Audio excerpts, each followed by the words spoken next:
Welcome to another episode of the Impossible Life Podcast. I'm your co-host, Nick Surface, and I'm sat across from a man who loses 5 pounds a day simply from talking. That's right, friends, the former Navy SEAL, Garrett Unkelbach, a man whose words hold weight. You didn't know where I was going to go with that, did you? I was trying to figure it out where you were going to go with it. I thought it might be that. I was like, okay, because that doesn't make sense. But then, boom, it all came together. Awesome. And nice that took me, that was my second take, and I was being mercilessly roasted by Garrett in between takes. So that showed a great degree of focus. Nick is practicing his stoicism to be undisturbed. Yeah. Because I'm constantly disturbing him. We got all kinds of stuff going on in here before we hit record. Garrett feels he has the ministry of equanimity, and he's going to do it by trying to mess with me constantly. No, that intro was actually inspired by your little quest that you're on right now. You're doing a 30-day. Garrett's going like full biohack experiment style. No, I wouldn't say it's quite biohack. It's more like discipline demonstration. Oh, okay. So I'm doing a 30-day challenge. I'm going to show it all. We're going to put it all on YouTube later, where I did a DEXA scan at the beginning of 30 days. We're going to do a DEXA scan at the end. The goal is just fat loss, right? Like losing body fat. And what I'm doing is not so much about like having the greatest diet plan or the greatest exercise plan or, you know, like taking all these crazy supplements or anything like that. It's more to demonstrate for not just myself, but to everybody what's possible if for 30 days you'll just do everything you know to do. Yeah, right. So I'm doing a little check-in video at the end of every day. Like, hey, here's what I did. Here's what I ate. Here's how I exercise. And it's really just what I said I'm going to do for 30 days. Right. And what this should show for people at the end is you don't have to do like these crazy extreme things. Just do what you know to do, and it'll be very effective. Yeah. And you'll be able to watch the whole thing. So it should be fun. Yeah. You're also going to try and maintain your muscle mass, though. That's one thing that is key to that. So we should. High protein. Right. But it's not like you're just going to just drop weight at any cost. If the goal was like lose as much fat or just weight as possible, just stop eating. Right. Well, okay. Well, thank you for oversimplifying that for anybody out there who's like, man, I struggle to lose 5 pounds. Garrett's like, oh, just don't eat. Have you fasted for a week? Yeah. I mean, come on. What's wrong with you? Anyways, yeah, on behalf of everyone out there, I'm going to go ahead and move us on. So today we are talking about assigning meaning. And this is a massive episode. I feel like I haven't said that in a while. And even though we have had I'm some excited for ones, this one. Yeah, this is a big one. This has truly been a game changer in my own life. It's something that I see everywhere now. And I think we're going to highlight some things that I think when we say them, they'll make sense. But for a lot of people, this is just one of those things that's going on underneath the surface all the time. Like and core values. Yes. Like you have that, like until you learn how to define what yours are and change them for the right thing. Yeah. Like everyone has core values. Everyone lives by core Yes. values, but until you learn about them, you don't really know how to use them. What we're going to talk about today is very similar to that. Everyone's using this. Everyone operates by this, but you might not be aware of it. Yeah, it's going on all the time. So you're like, okay, what do you mean by assigning meaning? Well, I've got a great couple examples for you to demonstrate this point. And we didn't put it in our notes. I just want to throw it in really quick now, since this might be a great place to do it. As we're getting into the definition of it, is a Pastor Keith quote. Right, Pastor Keith says that you have the ability to give meaning. That's right. You have the ability to give meaning to meaning. Yes. Right, like you can look at a circumstance, something that happens to you, and choose what it means. That's what we're going to talk about today. 100%. Thank you for an impromptu Pastor Keith quote, man. And interrupting your story. Get back to it. It's okay. Well, this is actually a little bit of a challenge for you. And so fun things to do with... I like challenges. Yeah, this is exactly it. Garrett does like challenges. So fun things that you can do is just like spring things on him unexpectedly, whereas most people would hate that. Garrett actually loves that. Just don't like Houdini me. And if you know how Houdini died, like he had a stick where like anybody could just punch him and he could take it. Right? Oh, really? Yeah, and somebody punched him when he wasn't expecting it, and it killed him. I didn't know that. I thought he died like he drowned in trying to do an escape from handcuffs. No, I'll double check that really quick, but I'm like 90% sure that's how Houdini died, that he had a stick where like he would let people punch him as hard as he could, like in the stomach or whatever, and somebody did that to him, and he wasn't prepared for it. Wow.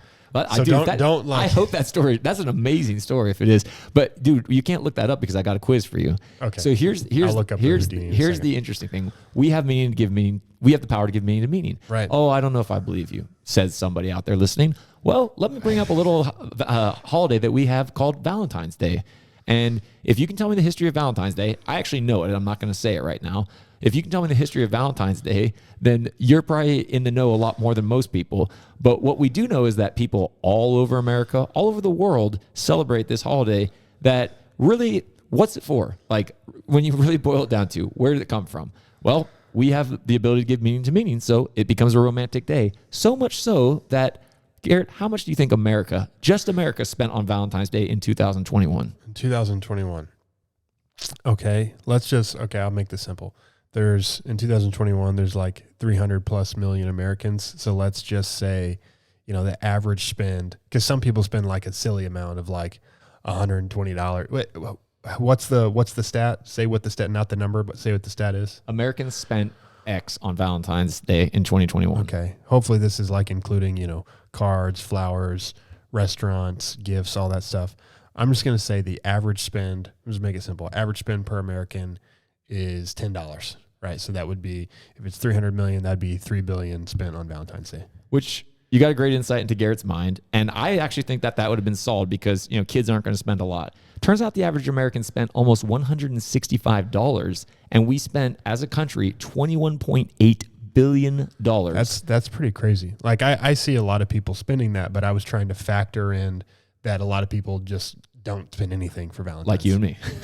Right, because I celebrate my wife all the time. Exactly. But I'm going to look up this Houdini. Okay, you look that up, but that was the whole point. So you talk about how we have the ability to give meaning to meaning. That is like a nationwide, I don't want to say phenomenon because that's probably over using the term wrong, but that is an actual example where we do that. And yes, he did die from a burst appendix from someone punching him. Wow. Well, that's okay. Well, hey, we're learning something new on The Impossible Life. How Houdini died, how much we spent in 2021. Should we just call the episode right now? I mean, call it a day. Call it a day. It's been a great episode. Best of luck. So it was 120, what? 128? $21 billion. It was $165. $165. Yeah, $164.76 to be exact. That makes sense to me. I was just trying to, I guess a lot more people celebrate Valentine's Day than. Dude, the price of flowers doubles. Like, yeah, they you spend $160 on dinner. And then, flowers is $70, cards like $12. Yeah, it's ridiculous. But that's a great example. Also, you do this in your own life. If you've ever had a special day with anybody, an anniversary, like think about a time when it's been just a normal day for everybody else and you've like gone crazy about it. Like it's been a special day for you. I find it interesting how people do this. They give meaning to like certain birthdays. Right. Like, oh, I'm turning 33 and you act like it's, a Tuesday in February. That means nothing to you. But then like, hey, why are birthdays special? Everyone has one. That's one take on it. Yeah, that's a hot take there, Garrett. But the point is that shouldn't we celebrate like things that are unique? Yeah, dude. I'm just demonstrating that, like we give meaning to meaning. Thank you for demonstrating that in your own special way. I appreciate it. But that is the point, is that we really do this all the time. So that's the big ones. These are, we're making these points in a hopefully entertaining way that you can go, okay, I get it. Like we do make things. We give meaning to meaning. We truthfully make something mean something that it otherwise wouldn't. Well, we're doing this all the time. And you have what we've coined, not so cleverly, as your meaning maker. And we want to go into this process of how the meaning maker works. And right, to do so just catch that, right? We all have a meaning maker. We all have this mechanism inside of us that is deciding what something means. And just like core values, even before you knew what yours were, if you've been listening to this podcast, hopefully you've done the work and started to define what your core values are. Before you knew you had a meaning maker, it was working. Yes. Everything that's happened to you in your life, you've assigned a meaning to it. And so what we're going to break down today is what are the parts of that mechanism inside of you that gives meaning to meaning. Exactly. And to do so, we also coined another cool thing. And when I say we, this was Garrett. We called it the Frankl box because we used one of our favorite quotes. If you listen to The Impossible Life, this quote. I'm putting you on the spot here, Nick. You said you liked the illustration that we made in our setup for the podcast. So are you going to share this illustration for people? The Frankl box? Yeah, dude. I can do that. I can make an illustration. I like when we do posts on Instagram where it has a visual representation of things that we've talked about. So yeah, if you're not following us on Instagram, you should. And if that's in the few category. The mini category is all the people who follow us on Instagram but haven't and watched the reels but haven't listened to the podcast. So if you're one of those people and this is your first podcast to listen to, welcome. Well, exactly. Yeah, welcome to you. And if it's not, I better make a reel of what you just said so people actually will know that we have a podcast. Anyways, but yeah, so we have that quote, Viktor Frankl, in between stimulus and response, there is a space.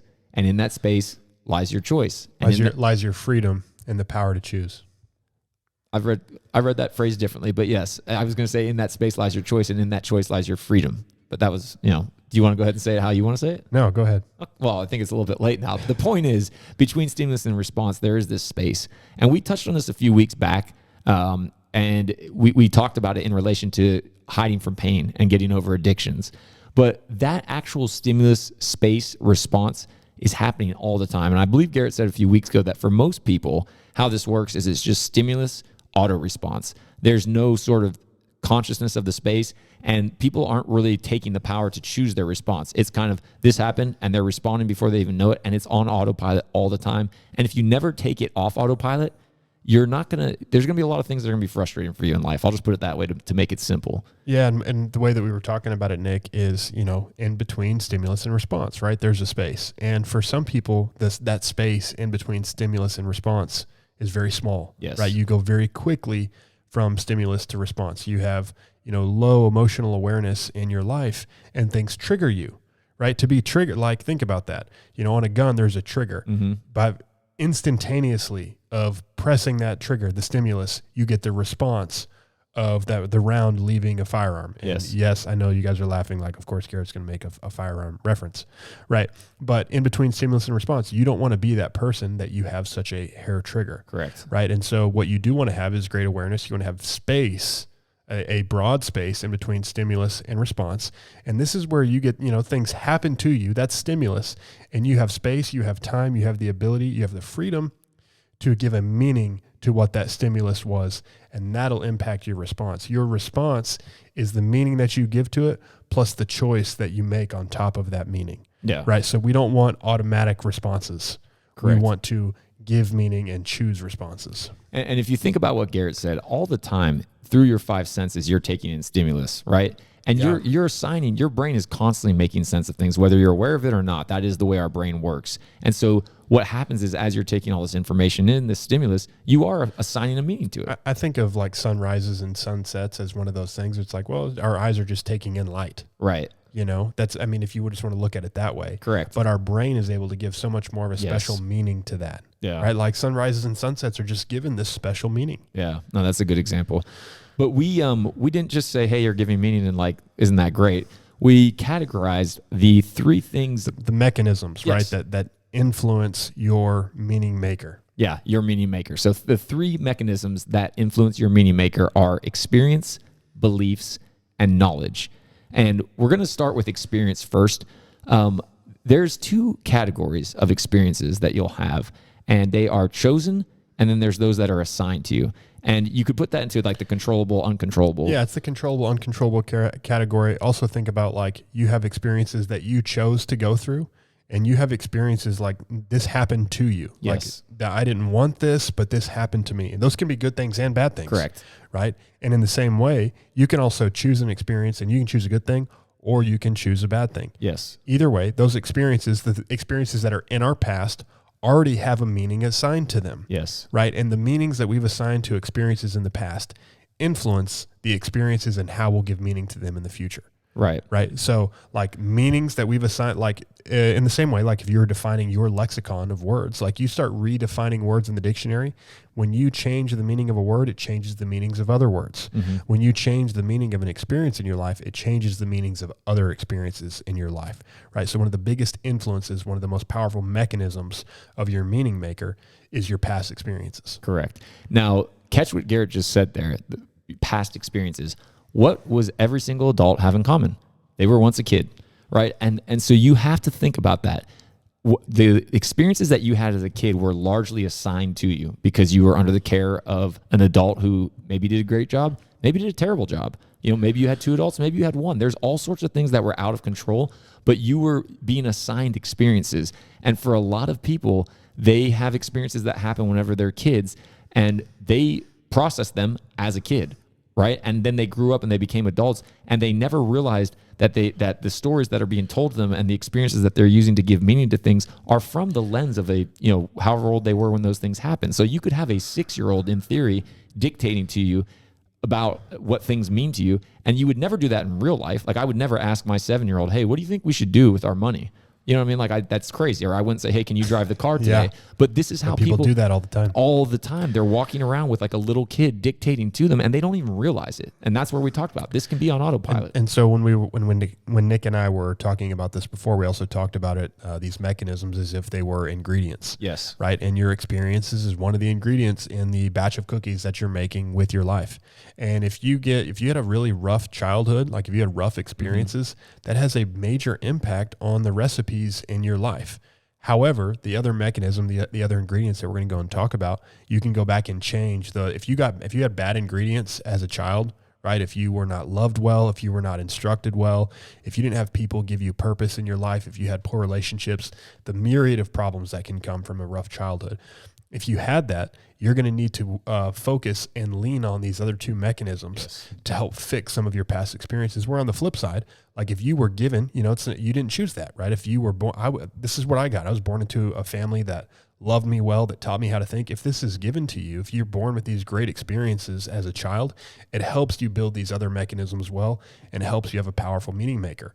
Whichever side of that you're on, just know that you still have the ability to change your meaning maker, go back and change the meaning of experiences in your life to ultimately give great meaning to your future. Yes, I love that. That's where we're taking all this. So let's go to the second and third mechanism so we can talk about how to fix some of these bad experiences if we've had them. Yeah, second mechanism is beliefs. And Garrett, you define this really well. You said it's something that beliefs to me, the way that I define them is beliefs are things that I know are true. I know it's true. You can't convince me otherwise. I just can't prove it, right? And I use prove in the academic scientific sense. To be able to prove something is it's demonstratable, it's repeatable, it's verifiable, right? Like you can measure it with science, you can do a science experiment and show this over and over again, right? Like to me, like I have deep faith and deep belief in God. I have it and it doesn't mean you don't have evidence. I have mountains of evidence in my life of the existence of God. There's mountains of evidence of the resurrection of Christ. It's just not provable, right? There's a difference between having evidence for something and being able to prove something. Right. So your beliefs and beliefs are not just spiritual. They're not just or what people would call religious. Right. Like for me, one of the things that's had massive impact on my life is what I call the infinite potential unlock. Number one, God has a plan for your life. That's purpose. Right. That's biblical to me. I can talk about all the scriptures where it talks about how God has a plan for our life. God made us for a purpose. There's this purpose. And then the second part is I can have anything I want in life as long as I'm willing to pay the price for it. That's potential. That's not necessarily, there's some scriptures I could attach to that, but that's not necessarily biblical, right? But that is a core belief of mine. You can't tell me that's not true. And I can't necessarily prove it to you either, but I know it's true that I can have anything I want in life as long as I'm willing to pay the price for it, as well as Ray Dalio's, which I've added to this. It's kind of like my parentheses at the end of the infinite potential unlock. It's where Ray Dalio says you can have anything, you just can't have everything, right? But anyways, that is a core belief for me, right? So that's examples of what beliefs are. The beliefs that you have a massive, massive, massive impact on your meaning maker. Yeah. Right. If you have beliefs about your identity, if you have beliefs about your future, if you have beliefs about everything that happened, like one of my beliefs comes from the Bible, right? That God has a plan for my life and God uses all things for good for those who love him. Right? That's a core belief for me. And so what happens is when I have a negative experience in my life, what I know is, right, if I'll choose joy in this circumstance, if I will look at this circumstance through the lens of, based upon my belief that God has a plan for my life, that all things will work for good, right? If I'll look at the experience through that lens based upon this belief that I have, then I'll take that negative experience and say, I can't see what the future is, but I do know that this will be great for my future. Yeah. Right? I have given a positive meaning to a negative experience. Yeah. And once again, cognitive behavioral psychology would say that beliefs really just fall into three areas. It's about yourself, about others, and about the world at large. Right. And when you think about that, people walk around like that all the time. And they you'll hear it in cliche statements like, oh, that's just the way people are. Right? You don't think about it, but you're actually highlighting a belief. That's a belief that you have that people, in this case, it sounds like it was something negative. Oh, if people can help themselves, they will. And people don't have them stated that clearly, but they come out in thoughts and they come out in actions. And that's just a little side tip, pro tip for you. Like the way that people define other people is a reflection of who they are. Yeah. Like people who have poor integrity think everyone else has poor integrity too. Yeah. Like when there are people who don't trust anyone, like I don't trust anyone, those also typically are not super trustworthy people. I know that probably stings a few of our listeners, but understand that the way that like you see that everybody else is, it's also a reflection of how you see yourself. Yeah, that's good. That is a little pro tip, bonus footage there. All right, and the last, what do we call them, G? Mechanism. Yeah, I just completely blanked there. Is knowledge, and you said that very different. The other side of the coin of beliefs. Beliefs are things I know are true but can't prove. Knowledge is things that are true and provable, right? That this is verifiable. And I will say that there's narrative to facts, right? And that's a different podcast. It's a different episode. However, knowledge is the facts side, but knowledge is more than just facts, right? Knowledge is also your understanding of the universe, which wisdom begins to lie in that category. Knowledge is being grounded in reality, right? And this will also, and I'll just go kind of deep here for a second. Having this knowledge is also what will keep our meaning maker oriented correctly, because what we don't want to do is accidentally give a false meaning to something. The whole point of us talking about our meaning maker is so that we can look at negative experiences in our life and remove the false meaning, right? It's to have that something happened to you in your life and your meaning for it is that, like, yes, maybe I guess I am a loser. Yes, I'm not lucky. Yes, whatever that negative thing is, right? That's a false meaning, right? So the whole point is we want to define meanings correctly in accordance with who we really are. Having this grounding in reality, this is the knowledge portion of a meaning maker, is what will help ground our meanings. What we don't want to be is become foolish. What we don't want to be is arrogant. Arrogant is where you don't have a clear understanding of reality. Yeah. You look in the mirror and you see something that you're not, right?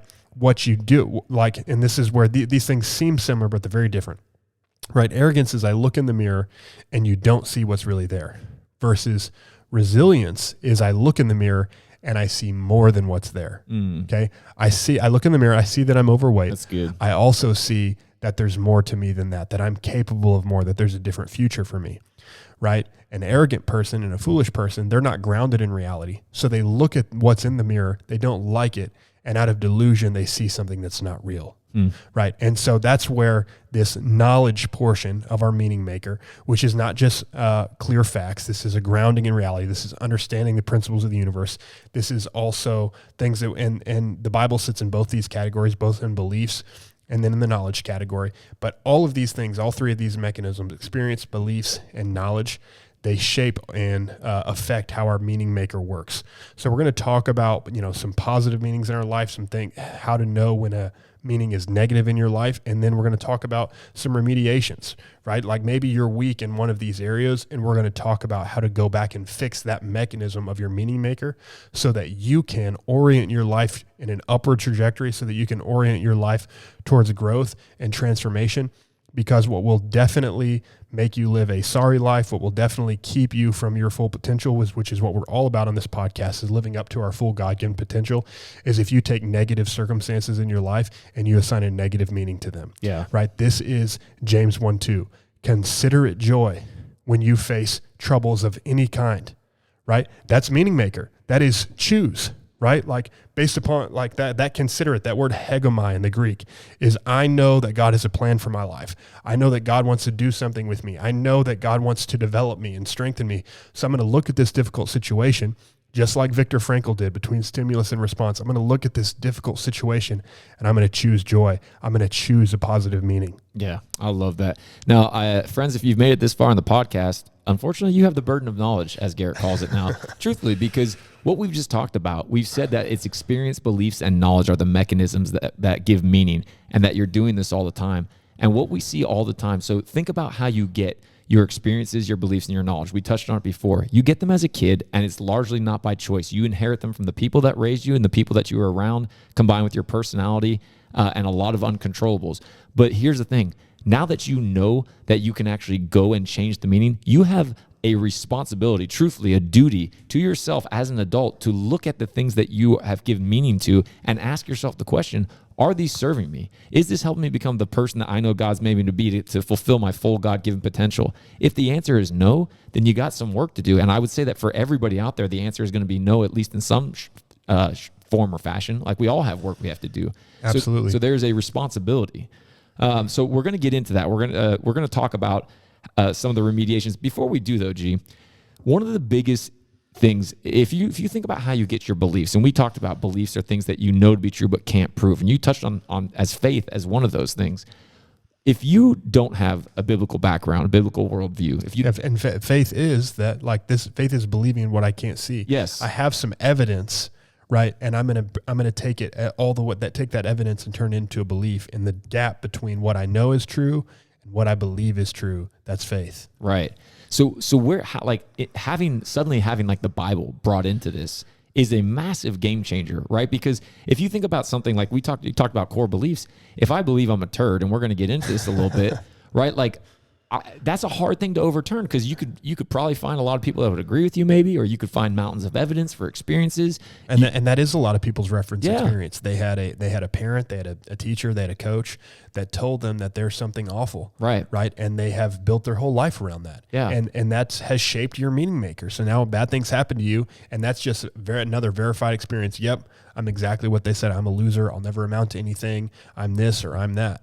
Yeah. Right. But that's not what our meaning makers are built on. And that's why, this is such a core part of your meaning maker. This is what Nick is leading towards, is what I know. It's core belief for me, is core belief for Nick. It's the root of our meaning maker is not just that God has a plan for my life, but that I'm a child of God. Yes. Right. He made me for a reason. He did not make me, to smite me. He did not make me to scoff at me. He did not make me as a joke. He made me for a purpose. He made me for a reason. I get the opportunity to walk in his divine power and to exhibit his glory on the earth. That's why I exist, right? So having that at the core of my existence and at the core of my identity shapes everything else around it. Yeah. When you know that you're made in his image, you start looking at some of his image and start realizing, actually, God's a creator. Oh, I'm made to create. God's not walking around needy and poor. Oh, you know what I mean? Suddenly you can start to infer all these things, and that is such a key unlock. So we're going to get more into that in remediations, but I just wanted to touch on that, because for us, that is the core foundation of everything. Nick, I know you've been through this. What are like some key indicators to people that's a good one. that your meaning maker is not working very well, or it's not serving you? Yeah. So give everybody a refresher too, because we talked this early on the podcast. We talked about it earlier today. Give everybody a refresher on like what it means on things serving you versus the things that you serve. No, that's good. Give everybody a refresher on that, and then talk about how do we know that our meaning maker is serving us. For sure. So serving, whether you're serving something or it's serving you, that comes from knowing where you're going primarily. Like if you have a vision for your life, even if it's just knowing who you want to be, you're going to understand that things come in there that are there to serve you. What I would mean by that is you will acquire certain things, our ice baths, for example. You will acquire other things that are there to help you live up to your full God-given potential in the form of technology, in the form of services. All those types of things are there to serve you. Even your workout routine, you know that you need to have energy. So that's an example of something serving you. People can flip those on their head, and you can suddenly make it like, maybe I start going, oh man, my ice bath's really important to me. I don't want it to get damaged. I don't want it to be, oh, what if it gets a scratch on it? Now you're starting to flip the switch, or I have to get in the ice bath. If I don't get in the ice bath today, like bad things will happen. It's a part of my routine. I have to do this every day. Right. Now you're serving the ice bath rather than the other way around. And people do that with the gym all the time. Like what starts off as a good habit with a really clear goal. You started out with, I'm doing this to be healthy. Yes. Right. Yeah. And then it becomes a thing where it's like, if you don't do it, like everything else needs to move to make sure that you have time for that. That's not healthy. Like that's not, at that point, it's not serving you. So when we talk about this, think about that with your beliefs in your life. If you have beliefs that, well, let's talk about how your meaning maker is not working well. If you have really, really strong negative emotions, if you feel frustrated, if you feel very limited, these are great indications that you have some meaning that you've applied to things that are not serving you. And I can give plenty of examples from my own life, which we are actually going to get into. But I think if you feel those in any area, if you're angry, if you're frustrated, if you feel like things just can't change, like you're stuck, that is like a blinking light saying, hey, You need to come over here and start asking some questions and inspecting these feelings and where they're coming from, because I guarantee you, as you go back, you're going to find in your experiences, in some limitation of your knowledge, and definitely in some of the beliefs that you hold, that they are limiting you and they are keeping you from being enabled and being your best and highest. If I could just say it again, because this is such an important part that it bears repeating. The things that serve you versus the things that you serve, it's about the mission. You have to know what the mission is, right? So in the example of the gym, right? I'm going to the gym because the mission is I need to be physically healthy. And so fitness equipment serves my ability. Nutrition, all of that serves my ability to grow and physically develop, to be healthy. That's that mission. And that mission serves another mission, right? But when you start feeling like you're obligated to those things, then the mission has changed. And I kind of discovered some of this when I was in my own fitness journey and examining other people's fitness journeys, how it became about a different mission. The mission changed from being healthy to the mission changed into like what the size of my arms are, right? And then you began to serve. And I'm not saying that having big arms is bad, right? But then you got so focused on that mission that it started taking away from what your original core mission was, which was to be healthy. So in the context of your meaning maker serving you, it needs to serve your mission. What is your mission on the earth? For Nick and I, our mission on the earth is to glorify God. And so any meaning in our life that does not serve our ability to glorify God, it's a poor meaning. That's how you know your meaning maker is not working right, is that it's not serving your mission. And that's how you know the difference between things that are serving you and the things that you're serving. The things that you're serving should help you accomplish what your mission on the earth is. And the things that are serving you, they should help you accomplish what your mission on the earth is. You need to know what your mission is. Yeah. Let's talk about the remediations for your meaning maker. Right. So the first thing we're going to talk about experience, and I'm going to give an example, but you gave a few questions or approaches to it. So, if somebody has a negative experience or they have an experience in their life that you'll know it's the thing you don't want to relive, it's the thing you avoid, it's the thing that just is too painful, too hurtful, too bad, or it's a negative thing that you refer back to, like, oh, I would have been, a high school football star if it hadn't been for this knee injury or whatever. Honestly, it can be that innocent, or it can be something much more traumatic. Like, what would your approach be for that when you're looking at remediation? So you're talking about having to redefine an experience. Yes. Right. Yeah. The only way, like if you let's say the bad childhood, for example, like you started off with bad ingredients. You haven't even had a chance to build your beliefs and your knowledge in the world yet. And you started off like the first thing somebody gave you was poor ingredients. It's very difficult. You're going to have to, like, for you to be able to move out of that, someone's going to have to give you a belief or give you knowledge, or within yourself, you're going to have to find the mission that you want for your life and realize that there's some parts, there's some ingredients. You don't know what they are, right? Because you started off with bad ingredients, but somehow you're going to have to discover, and we can talk about the different ways that you discover that, but you're going to have to discover that you have bad ingredients, and then you have to use the other tools that you have to remove those bad ingredients. The only tools that you have to remove bad ingredients, right? Bad experiences. You don't make the experiences go away. You change the meaning of them. The only tools that you have to do that are your beliefs and knowledge. All three of these mechanisms work together. And when one of them is out of whack, the other two can fix it. Yes. Right. So for you to fix your negative experiences, right, you're going to have to grow in your beliefs or grow in your knowledge. This is just like we see people come to Christ and their life radically changes, right? God transforms their heart, and they also, they're trying them out at first. They're growing in their faith to be able to believe it, but they begin to believe this scripture that says God uses all things for good for those who love them, right? That's a belief that begins to allow them to say, like, I don't even know how, but I believe that this experience is for my good.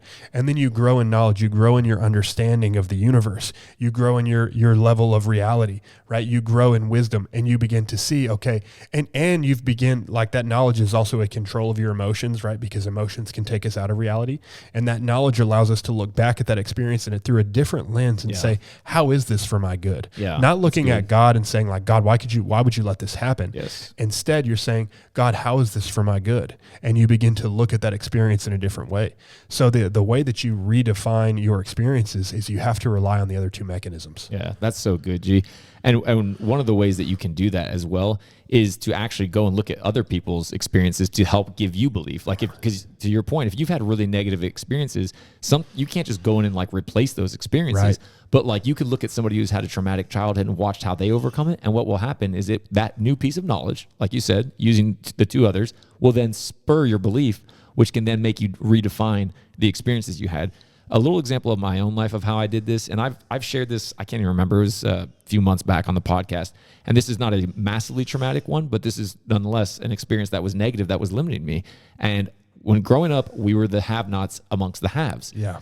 We were literally like, we were in a place where kids were getting cars for their 16th birthday and, going out to dinner all the time, and we were like, hey, there's a little bit more week than there is left groceries, so we're gonna have to figure it out, and we're going to skip Christmas this year. And just, stuff like that when you're surrounded by people who are just taking things for granted, it creates a very negative experience and memory. And so for a long time, I resented my parents. Truthfully, I resented my parents because I was like, man, you couldn't provide for us what we needed. And we were always like, we had a scarcity mindset. And I really resented And you also them. resented those other people too. Yeah. Well, there was an odd thing that I knew I was going to eat them for lunch one day because I was developing a work ethic and a hunger that they didn't have, which is a whole nother conversation. I was always competitive, but I realized this as an adult. I was like, man, I still hold that against my parents. Like I still think of those things and have a resentment. So here's the question. Garrett talked about inserting that piece of knowledge from the Bible, Romans 8:28. God makes all things work together for the good of those who love him and are called according to his purpose.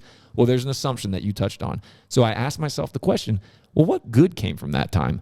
And then I started thinking, I was like, well, you know what? I was friends with this person, and because I was friends with them, they took me to this great place because they were super kind to me, and I got to go still experience some pretty amazing vacations and things because they were kind enough to bring me along.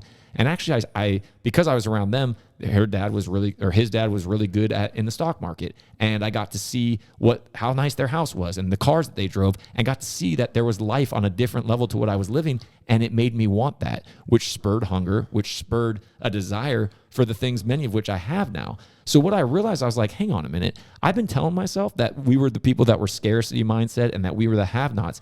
And actually what happened was my parents, because they weren't able to give me those things themselves directly, they did the absolute best thing and moved us into a great school district where I'd be surrounded by other people that I got exposed to this stuff. And in their own way, they still taught me so many things that they didn't know how to teach me themselves. So what do you think happened? I went back and had a conversation with my dad, apologized to him, and thanked him so dearly for making the sacrifice, because also that was 16-year-old Nick processing that. And guess what? 16-year-old Nick wasn't aware of how the world worked. So I was just going, why aren't my parents making more money? Not realizing that they're working their butts off, they're doing the best they can, and that they're battling their own things themselves. So now suddenly I have more grace. I have empathy for them. I look at my past and I'm like, wow, my parents made a huge sacrifice, and it makes me want to thank them even more. I'm filled with gratitude. Do you see the difference where I was limited before, and now because I've redefined the meaning, suddenly now I have something else in my arsenal. It's like, this is why I'm unstoppable. My parents sacrificed. I owe it to them. Yeah, that's good. And you grew in beliefs and knowledge, and that changed your lens of those experiences. Yeah. I want to also say this really quick, because I said something earlier that might have been confusing for somebody, is how the Bible is both beliefs and knowledge. Yes. Right? The reason that is, like, you believe that the Bible is true, but if you don't know what the Bible says, it doesn't do anything for you. Very good. Right? So you have to have the knowledge of the Word of God, and then you have to believe it's true. You need both of those things for it to work in your life. Yeah. Right? So that's how the Bible is both beliefs and knowledge. That's good, G. Yeah, that's a good point. All right, let's move to the second mechanism, which is beliefs. So if someone's, like, let's say somebody knows that they have a bad belief, and we're going to get into this, but like, let's say you have an inferiority belief about yourself. Like, how would you approach that for remediation, G? Because I had this, and I'm going to give an example of how I did it, but I want you to apply your beautiful brain to this. How to change your beliefs. Like, so again, I'm going to demonstrate it, that you have to rely on the other two mechanisms, like these experiences and this knowledge. You have knowledge of the Word of God, that eventually, if you believe the Word of God is true, that'll change some of your other beliefs. And then you have experiences. You can go through, okay, if I've got knowledge, if I've got that straight, I've got a deep understanding of the universe, I have wisdom, I'm grounded in reality, and I start to go through these experiences, the ones that are good and the ones that are bad, they're both going to shape my beliefs. All these mechanisms work together to where when one is flawed, and none of us have perfect mechanisms either. Correct. Right? But you're going to have, like the two mechanisms are going to reveal which mechanism is the weaker one, and you need to strengthen that one. And then a different mechanism is going to be weaker. Yeah. This is also reflective of the process that we go through in our life, process of growth, process of sanctification, right? We grow to a new level. We reveal new weaknesses. We remove those things. We rely on God to help us grow and change in those things. We remove the sin from our life. We remove the wrong human natures from our life, and we grow to a new level. Yes. Gee, that's so good, man. And that literally plays in perfect. Truthfully, we didn't discuss this beforehand. If you guys are thinking this is all seamlessly put together, that's God. My inferiority core belief was limiting me. And here's how it showed up. And some of y'all may have this because I think it's very common, especially among men. How it showed up is when I would see somebody else succeed, my first reaction would be to attack their success, because what it would do is it would reinforce my inferiority, because if they were doing well and I wasn't, well, clearly it's just reinforcing to me that I'm inferior. So I would naturally attack that. Also, I would, no matter how good I did, it was never good enough. I was always like, the goal was always out in front of me and it was always moving with me. So like if I took a step forward, the goal did too. So it was never enough. I was always trying to like prove to myself that I wasn't inferior. I didn't realize this was happening. Once I became aware, and fortunately it was a third party that pointed this out to me, and I defined it, which was a key step. Exactly what you said, G. Two things. Knowledge, I started going, man, if you're a person, by the way, that feels insecure and you feel like you may have an inferiority core belief, go read Psalms 139 in the Bible, right? You are fearfully and wonderfully made, right? And it talks about this David writing all the things about God, knowing every day of your life was written in his book before you lived even one. And I started reading that, and I was like, man, God made me, the same God that made this sunset that I see, that see all these beauty around me. He doesn't make bad things. He made me. So I had a piece of belief. And then what did I do? I went back to experiences, and I still have this list. I call it my wins list on my phone. I went back through my life and remembered every time I'd won or done something great, and I put it down. I mean, simple things from winning the slam dunk contest in the 8th grade to getting player of the year in a sport, soccer, that I didn't really grow up playing in England, by the way, on my team. Stuff that means nothing to anybody else, but to me meant so much more. Yeah, so what do you think I can do if I start to feel negative thoughts attack me? I can go to my wins list, and I can relive these things in a hot second. As soon as I read them off the words, it lifts my spirit. I have the word of God. I have these experiences that I go back, and exactly like you said, when I do that, it spurs my belief. And I want to just throw something in here, because I think it goes well with what you're saying, and maybe like you want to help someone else change their meaning maker. Yes. Right. There's an experience that can, the word says, my parents would say it all the time. It was their lens of that love covers all. And like in parenting, right? Like you can have screwed some stuff up as a parent, but if you love your children well, that'll fix a lot of things, right? Like maybe you don't yet have, maybe there's someone in your life that you want to help them with their meaning maker. They don't have the belief of the word of God is true. They don't have the knowledge of the word of God. They're not grounded in reality. There's an experience that you can give people, and that person has like a bunch of negative experiences, right? There's an experience that you can give people called love, where you love them well, and that is what's going to open up the door for them to change their beliefs, for them to gain new knowledge, and then go back and start changing some of those negative experiences in their life, right? So if you're wondering like, how can I help someone else in their meaning maker when they got that looks like all their mechanisms are bad, right? You can give them that one experience that is more powerful than all the others, and that's love. That's so good, man. That's so good. All right, the last mechanism was knowledge and remediations on knowledge. Sometimes there is a piece of knowledge that you believe to be true that's dictating a lot. And I say believe, meaning that it's not actually knowledge, right? And I'm going to give an experience about this that has to do with connection and marriage. But for people in the knowledge category, how would you remediate that? I'm going to let you take this one. Okay, cool. Like Garrett always says, it's experience and beliefs. So are the other two mechanisms. So you need to go back and start applying more in that area, in the experience and beliefs category. So how this worked for me, I'm just going to give an example because I'm not as eloquent as Garrett in going through the mechanisms. So for me, there was a period in my marriage where I just did not feel connected to my wife. And I was just, that's exactly how I said, like, hey, I don't feel connected to you. Like, we don't have fun. And so my belief was, well, I don't think my wife's just not fun. This is what I'm telling myself internally, right? And of course I'm miserable, and I'm trying to find this connection. Well, there's a couple key questions. The very first question about my knowledge is I just said, well, is that actually true? Is your wife really no fun? And I was like, well, no, because we have fun when we go do X, Y, and Z. Okay, well, what do you think's fun? And I was like, well, what I think would be fun would just be to go out drinking, and she doesn't want to do that. Okay, well, what else? These are questions I'm asking myself, and I'm like, I don't know. So who was no fun? The guy that only could think of one thing to do was the guy that was dictating all this stuff. And so what I did was I poked absolute holes in the belief that I had, which was in that I went out and found out where my beliefs were not serving me. And I also looked at experiences. Like I said, when I was poking holes and saying, is it true? In order for it to be true, it would mean that we have no fun ever. So I referenced a few experiences where we had fun, and I realized, okay, this is a false piece of knowledge. And then whenever I look back at myself, it turns out that I was the guy that was Mr. No Fun. You were telling yourself a story, yes, based upon feelings, 100%, not based upon facts. Yes, 100%. So feelings are a guide, but so oftentimes feelings will take us out of reality. Yeah, exactly. And I also had a belief here that was not serving me, that like marriage, this is one that got destroyed in the process of doing this, was that marriage should just kind of be really natural and easy. Like, if you just have connection, like you should just have it.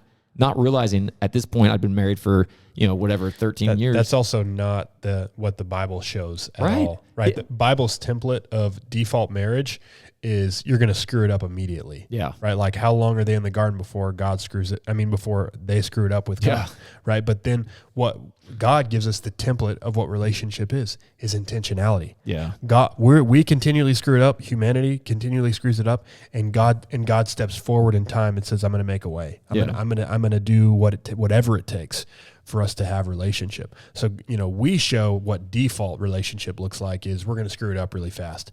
And God shows what relationship is supposed to be, which is intentionality. I'm going to make it so. I'm going to be intentional. I'm going to think forward. I'm going to love forward. I'm going to do what I can so this can work in the future. Yeah.